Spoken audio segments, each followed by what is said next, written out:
Hello friends, so we have been attempting to describe phase transformation in a specific category of material which is characterized by a single form of component that constitutes it. So this component, it could be an atom, molecule or an ion.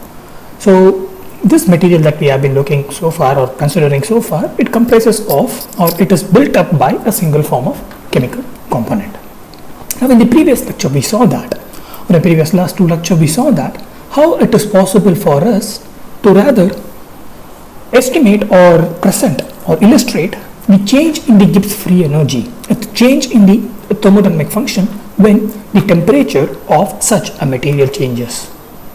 Now, the function that helps us rather illustrate the change in the Gibbs free energy with respect to temperature can be written as this, where we have the Gibbs free energy that is dependent on temperature and pressure, and it is expressed in this way. Now so far what we have done is we have assumed that the pressure is constant and we have varied the temperature, and we have considered a change in the state of the material wherein just the temperature changes. Now in that case the Gibbs free energy as a whole depends on the change in the temperature alone and the entropy associated with the system. Now this expression here allows us to illustrate how a given thermodynamic function, the thermodynamic function that helps us describe the change in the state of the particular material when the temperature increases or decreases. So this expression helps us illustrate that particular change. Now from this expression we were able to understand certain features on how this particular curve that relates the Gibbs free energy and temperature would change, or what would be the natural trend of this curve that represents the change in the Gibbs free energy with respect to temperature. We saw that from this expression it is possible for us to rather reasonably assume that this curve, it has a negative slope, and this negative slope, it corresponds to the entropy, and in addition to that, this entropy, it is not constant with temperature, but it changes because the second derivative, we have a second derivative, or it is possible for us to differentiate this curve in the second order. So it is differentiable in the second order. So that means we have a differentiable value, or we have rather a non-zero, or it is possible for us to differentiate the entropy with respect to the temperature, and this ultimately leads us to or relates the change in the Gibbs free energy with respect to temperature to the material constant. So based on these three different features that we are able to rather realize from this particular expression, we are able to understand that for a given material it is possible to have two different Gibbs free energy versus temperature curve.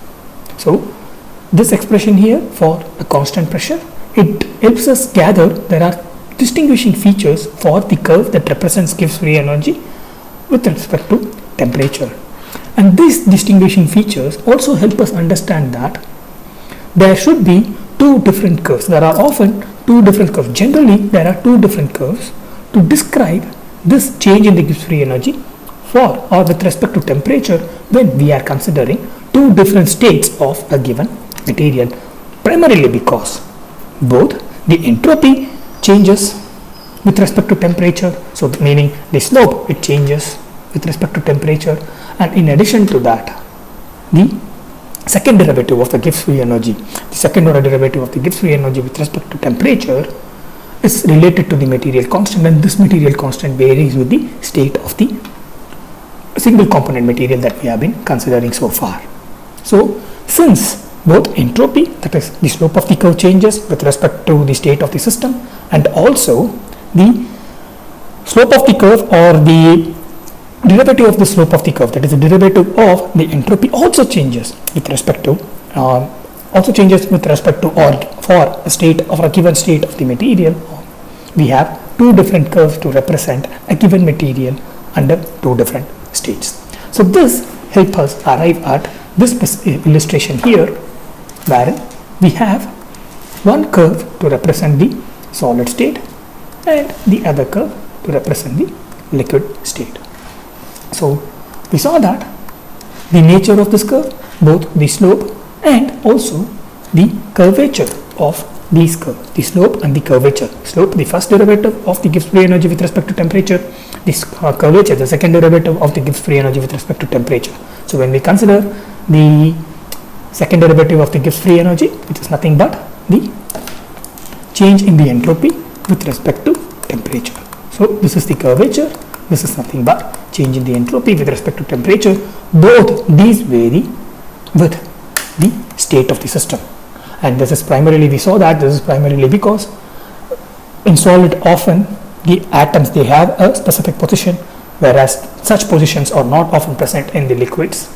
So therefore what we essentially observe in such a case is the entropy in the liquid is higher when compared to that of the solid, and therefore the slope is higher in case of this curve that we see in case of liquid when compared to that of solid, and this slope becomes more dominant at higher temperature as the dominance of the entropy increases. So all these we have covered in the previous lecture. Now when we are able to present the Gibbs free energy versus temperature curve for two different states in a single plot, so like here we have a single plot, and here we have the change in the Gibbs free energy with respect to temperature for solid and the change in the Gibbs free energy with respect to temperature for liquid of a given material. Now in this case we saw it is possible for us to state or to understand what would be the state of the material. It would, from this plot itself, given this plot, it would be possible for us to understand what would be the state of the material at a given temperature. So this we can understand from our recollection of the second law of thermodynamics. So second law of thermodynamics, we saw that particularly in terms of Gibbs free energy, we saw that the change in the state of the system, that is a spontaneous change in the state of the system, a spontaneous change is possible only when the Gibbs free energy of the final state is less than that of the initial state. So that ultimately means the second law of thermodynamics states that so the condition that needs to be fulfilled for a spontaneous change in the state of the system is this. So the Gibbs free energy of the final state should be less than that of the Gibbs free energy of the initial state. In this case, it is possible for us to introduce, or this is covered, or this condition needs to be fulfilled for a spontaneous change in the state of the system. So from this criteria, it is possible for us to rather deduce that when you have a system, and it is possible for us to, for this system to assume two states. So you have rather say a solid block of metal, and this block of metal as can assume two states. It can be a solid or it can be a liquid. Now the deciding factor is the lowest Gibbs free energy. So based on this criteria, if we can state that the deciding factor is the lowest free energy. When you have a system and it is possible for us the system to assume two different states, the deciding factor, the factor that governs which state should the system assume, depends on, in this framework, the Gibbs free energy or the lowest Gibbs free energy. With that understanding in mind, if you consider this plot here, it is possible for us to state what or which curve rather dictates the state of the system. So the curve that dictates the state of the system is the one that indicates the lowest free energy. So for a system to be present in its lowest state at a given temperature condition, the system should possess lowest Gibbs free energy. In this curve, even though we have two different curves for two different states of the system, sections of each of these curves indicate the lowest free energies, and when we trace the sections of these two curves that indicate lowest free energy, we ultimately end up with a single curve. I mean, ideally it's not a curve, but a single, rather a curve that is not completely differentiable curve, not a smooth curve, that dictates the state of the system, the stable state of the system. And this rather can be plotted separately as this. So we are considering the section of these two curves that indicate the lowest Gibbs free energy, and it is of this form. Of course, this is not a completely differentiable curve. There is a sharp transition here. Now, this particular curve that is indicated in green is the one that dictates what would be the state of the stable state of the system at a specific temperature. And the reason is because the way we arrived at this particular curve is from the second law of thermodynamics that states that for a system to be in its stable condition, it should possess the lowest Gibbs free energy. And when we track the section of the curve, we have two curves. When we track or monitor the section of the curve that indicate or that represents the lowest free energy, we end up with this curve here, this rather a non-smooth curve here. And this curve rather indicates what would be the state of the system at a given temperature. So when your temperature is below this point Tm, then the system will assume a solid state, and above Tm the system will assume a liquid state. And at this point Tm, it indicates a sharp transition, and it is not differentiable, it is a discontinuous transition, and therefore the melting and the solidification process, it is rather referred to as the discontinuous transformation or a first order transformation, because you observe a discontinuity in the first derivative. So when you plot in the last class we plotted the first derivative, that is entropy, a change in the entropy with respect to the temperature, and we saw that at the melting point there is a discontinuity, and therefore such transformations are referred to as the both solidification and melting, they both are referred to as the discontinuous transformation or first order transformation. We also saw that it is possible for us to have a second order transformation wherein the change in the entropy with respect to the temperature, the first derivative of this curve here is continuous. So the first derivative of this curve, when it is continuous, we have a continuous phase transformation, meaning there is a continuous change in the entropy with respect to temperature.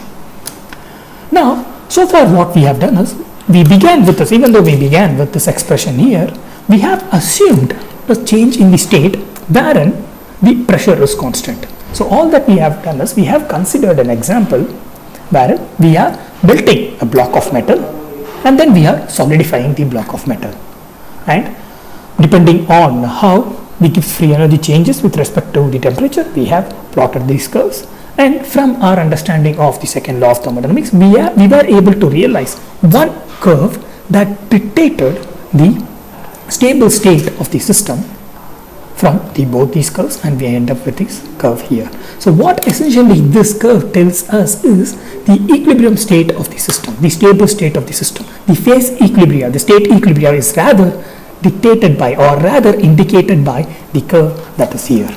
So from the curves that relate one thermodynamic function to the variable, so you have two curves that relate a thermodynamic function to the variable.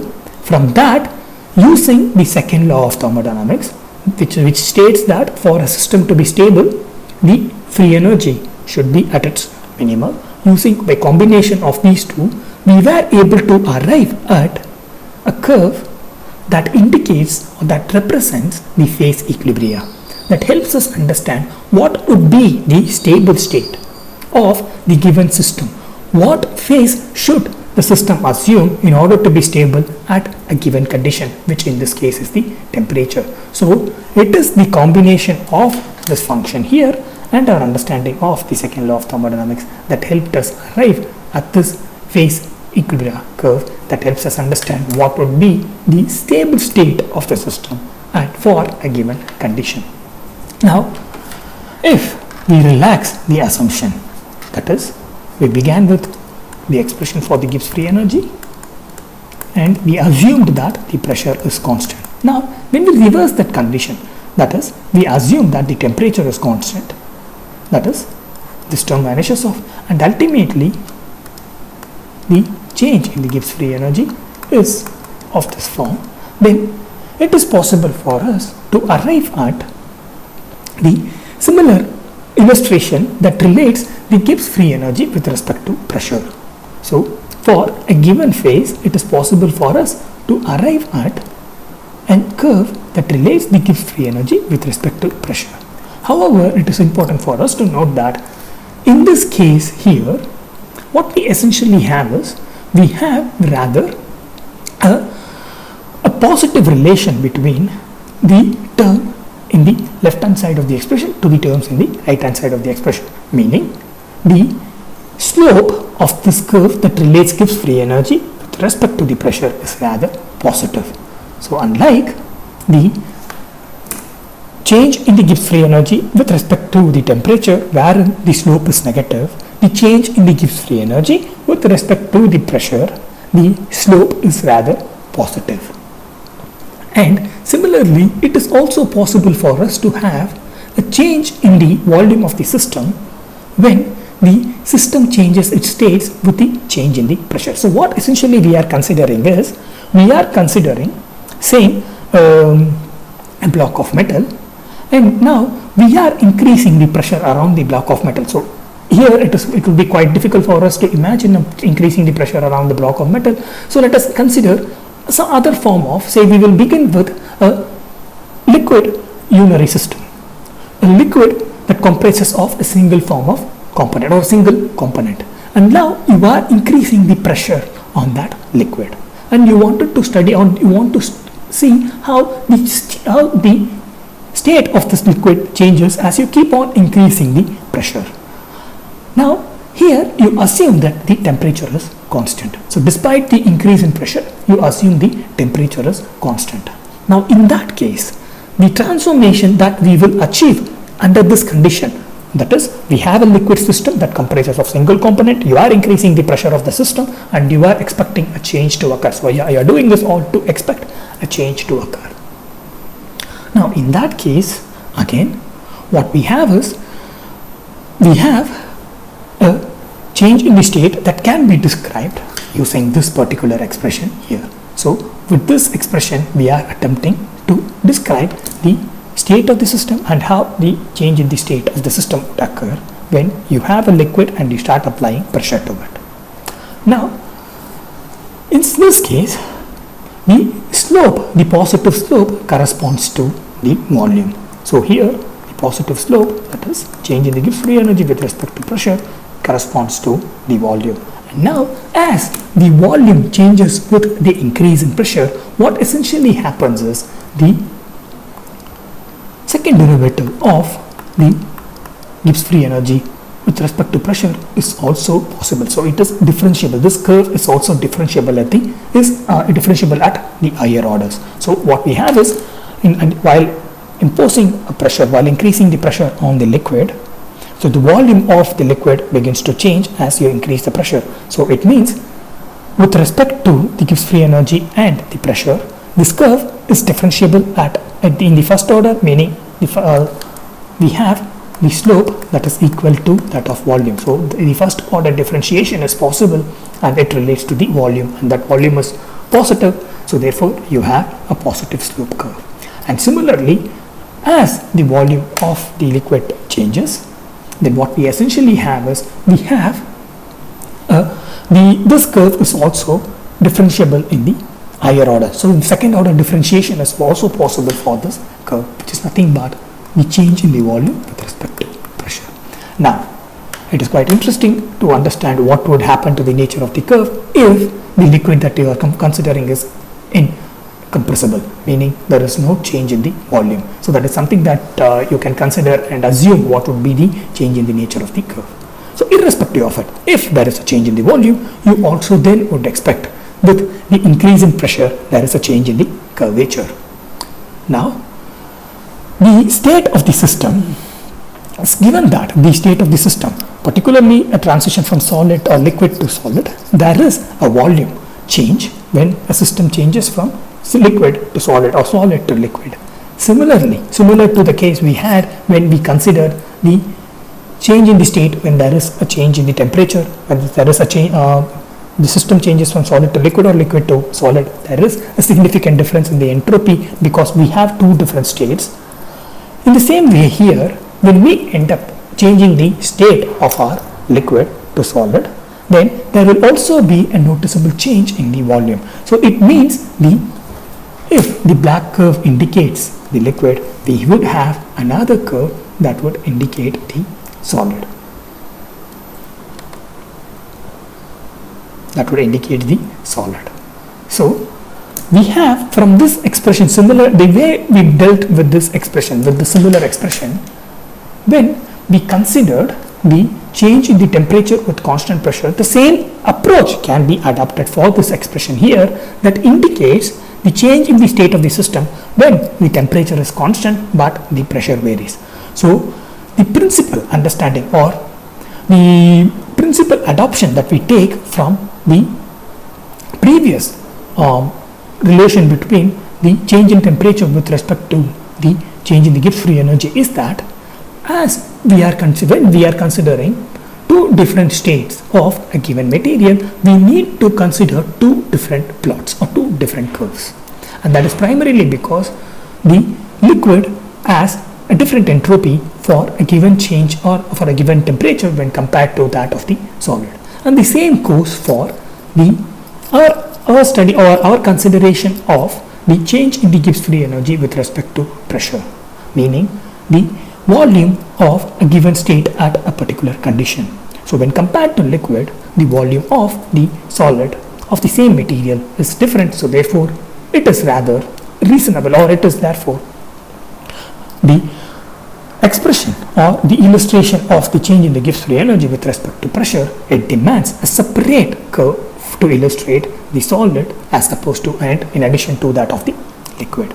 And now, in order to understand which sections of this curve dictate the equilibrium state of the system, the stable state of the system, we have to consider again, relate this particular illustration of the change in the Gibbs free energy with respect to pressure to the second law of thermodynamics. And when we do so, it is possible for us to identify the section of the curves that rather correspond to the lowest free energy. Now, when we consider those sections of the curve, it is possible for us to state, or ultimately what we have arrived at is the curve, the final curve, the sharp curve that ultimately dictates the stable state of the system. So, similar to what we have considered in the for the previous case of change in the state of the system at constant pressure but varying temperature, we have adapted the same approach for the change in the state of the system at constant temperature and varying pressure. Now, because of the difference in volume between a given material and its two different states, it is required of us to present, or this difference in the volume means that the curve that relates the Gibbs free energy with respect to pressure it varies with the state of the system. It means we have distinct curves to relate the Gibbs free energy with respect to that of the pressure.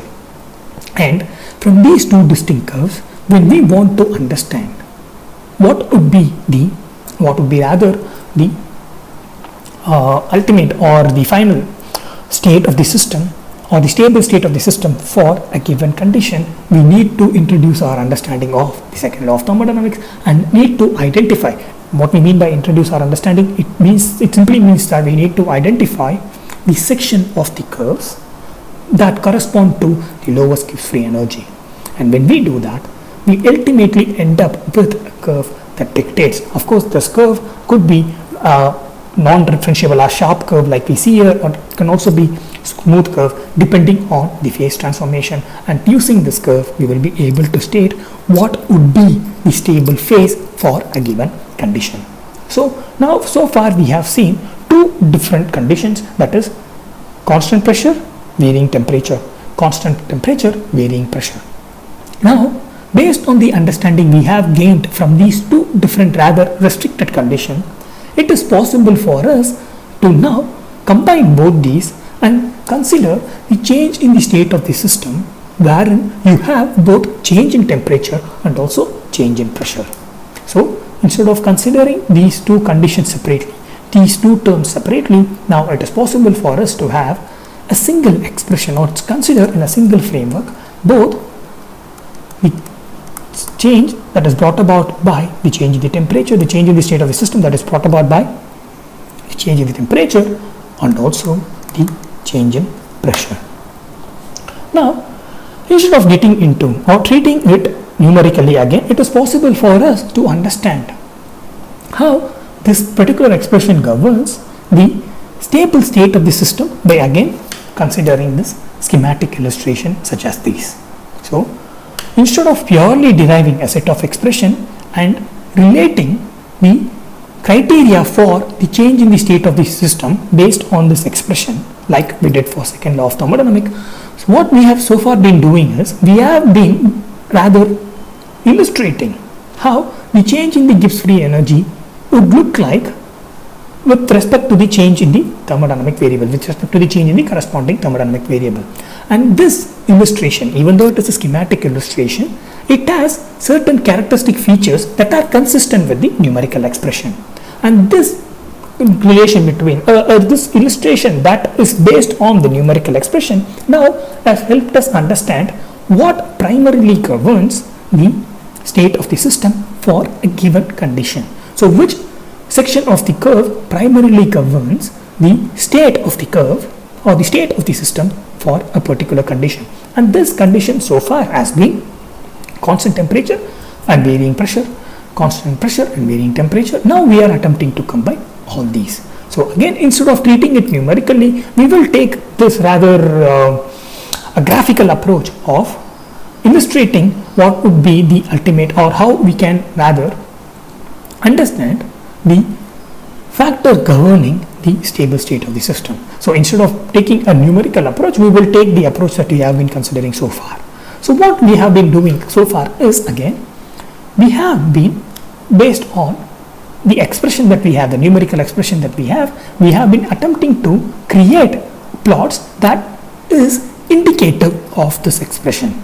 So from the expression, we attempt to arrive at a curve that rather is consistent with this expression. So whatever nature of the curve we have, even though it is not quantitatively accurate, qualitatively it represents the expressions that we have.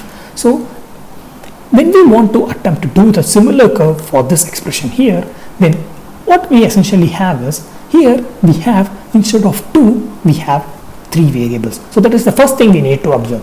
Here in this case and also in the previous case here, we had only 2 variables, that is the temperature and the Gibbs free energy. Here the pressure and the Gibbs free energy. So we had one dependent variable and the other independent variable. So the dependent variable or the independent variable was considered as the x-axis, and the independent or the independent variable, it was treated along the x-axis, and the dependent variable was considered along the y-axis. Now in this case, what we have is, we have 2 independent variables and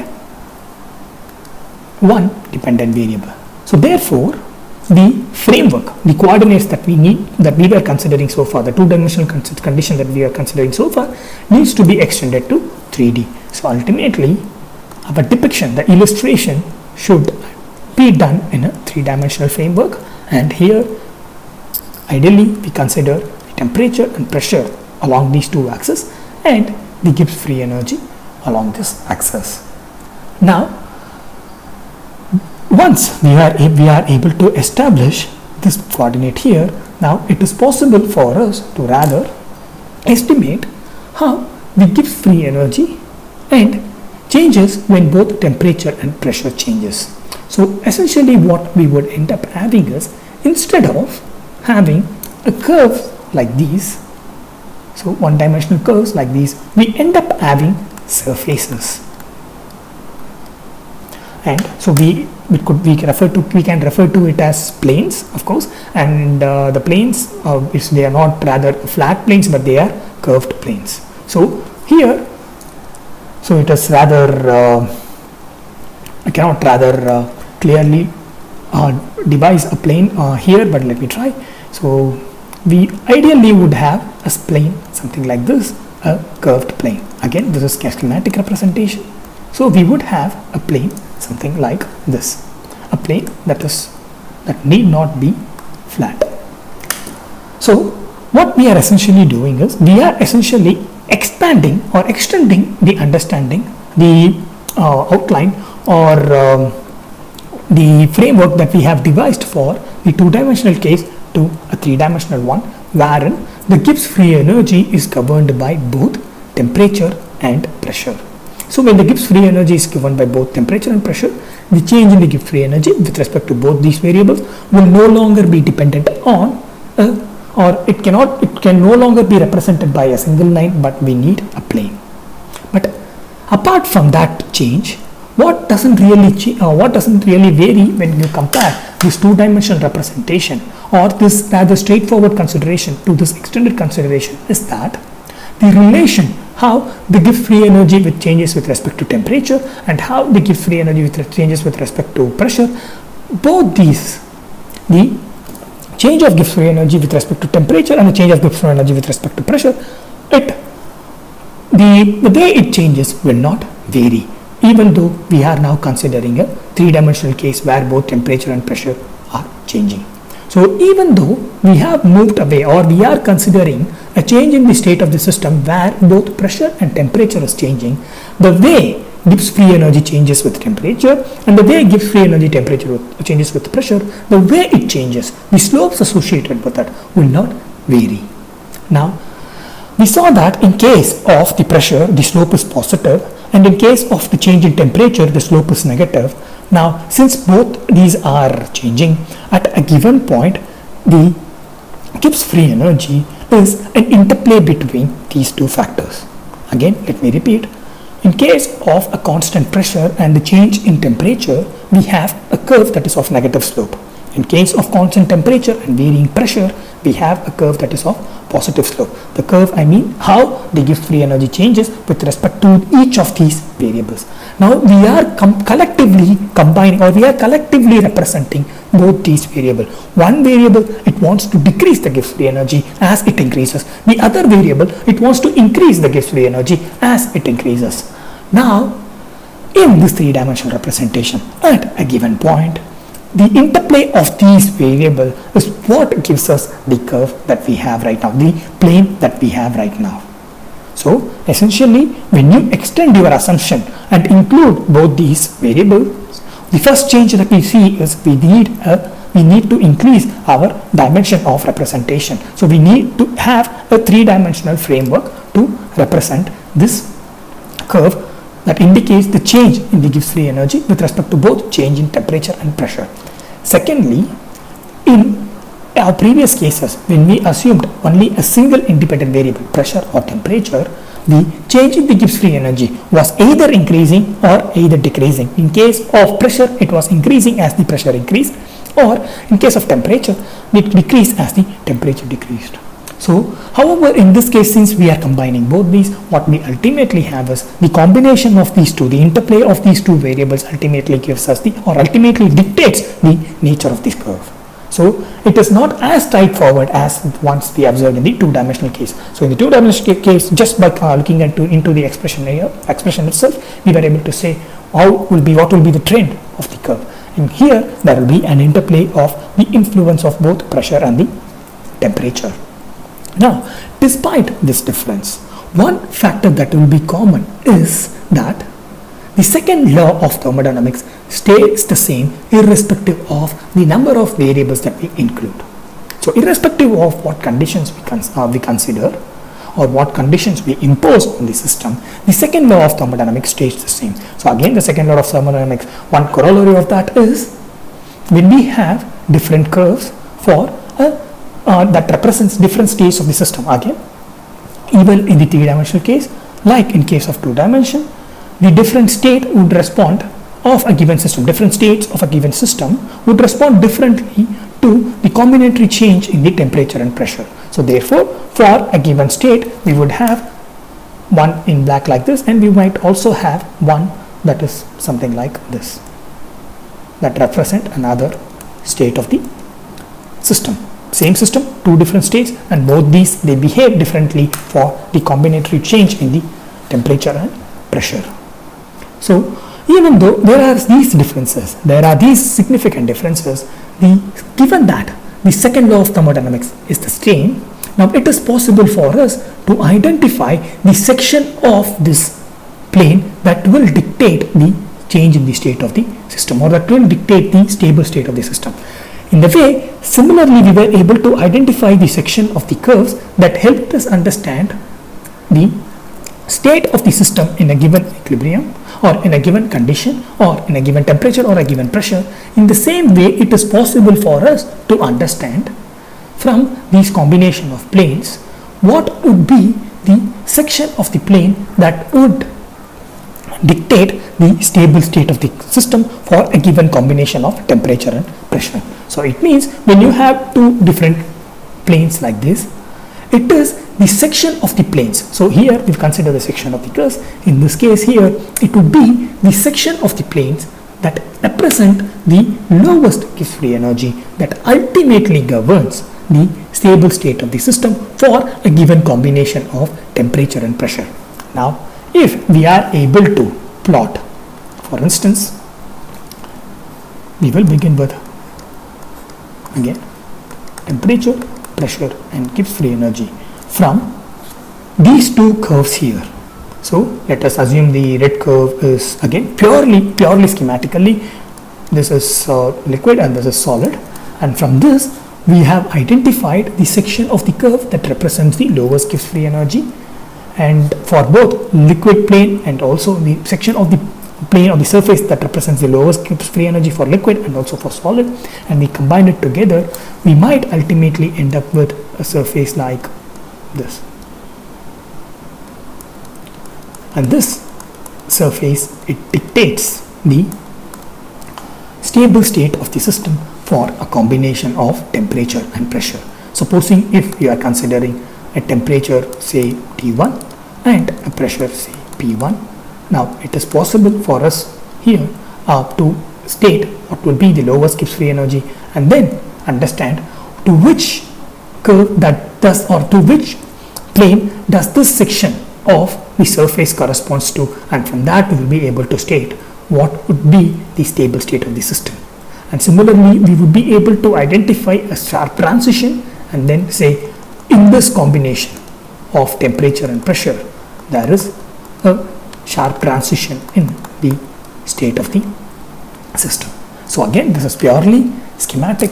What we have essentially done is we have essentially changed the assumptions or the consideration that we have rendered so far, and so far we have been considering only one independent variable. It was either temperature or it was either pressure.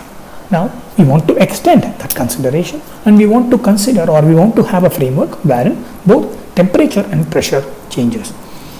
And when we did so, we saw in order to represent how the Gibbs free energy, which dictates the state of the system, or it also dictates the change in the state of the system, it is when it is dependent on these two variables, it is no longer possible for us to illustrate it using a two-dimensional plot. So therefore we need to extend the coordinate system. So we built a three-dimensional coordinate system, or we considered a three-dimensional coordinate system.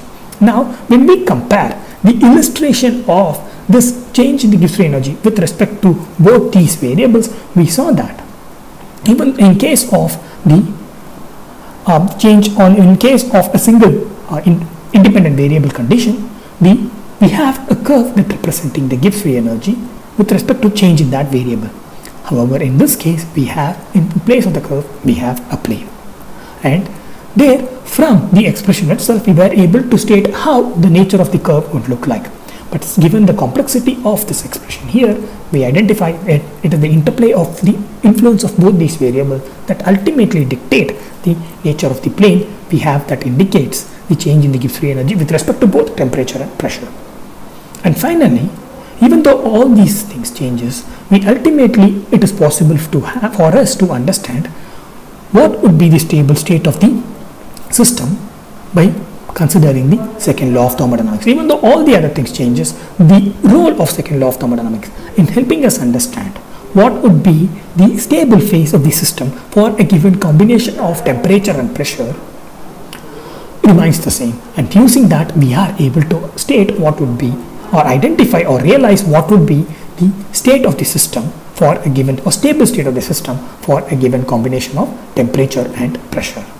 Now, having understood what would be the stable state of the system for a given combination of temperature and pressure, it is possible for us to represent the varying state of the system in 2 dimension. Now, the way we can understand this is by going back to this plot here. So what essentially we have is, we have a 3-dimensional plot that includes a surface for the solid and a surface for the liquid. Now again, in a purely, stay with me, so this is a purely schematic or a purely hypothetical case. So here the nature of the curve is again purely theoretical, it's purely hypothetical. We have not assumed or we have not considered its consistency with this expression here, but for understanding the next step, we can stay with this purely theoretical curve. So what we essentially have is, we have 2 curves with varying Gibbs free energy with combination of temperature and pressure, and each of these planes or surfaces, it represents liquid and solid. Now there is, when you consider just the coordinates that represent temperature and pressure alone, just the coordinates temperature and pressure alone, and the section that relates to this coordinates, so just this section here, we consider just the coordinates and the plane that encompasses these 2 axes, that is temperature and pressure. Now it is possible for us to project a section in this plane wherein the Gibbs free energy of one plane is of the lowest, or is at its minimal. Let me repeat, we are considering a plane that includes the axis temperature and pressure. Now we are projecting the section of the curve which is minimal in this with respect to the, or which has minimal Gibbs free energy. So here, when you consider this section here, in this place we have the Gibbs free energy of the liquid is smaller when compared to that of the solid. So therefore all these points here, so when we drop these points here, these points can be referred to as the liquid state. So these points can be attributed to the liquid state. What essentially we are doing is, we are projecting the lowest free energy, the minimal free energy of the section that indicates the minimal free energy onto this plane here. So we have a section of the curves that indicates the minimal free energy, and we are projecting it onto this plane here.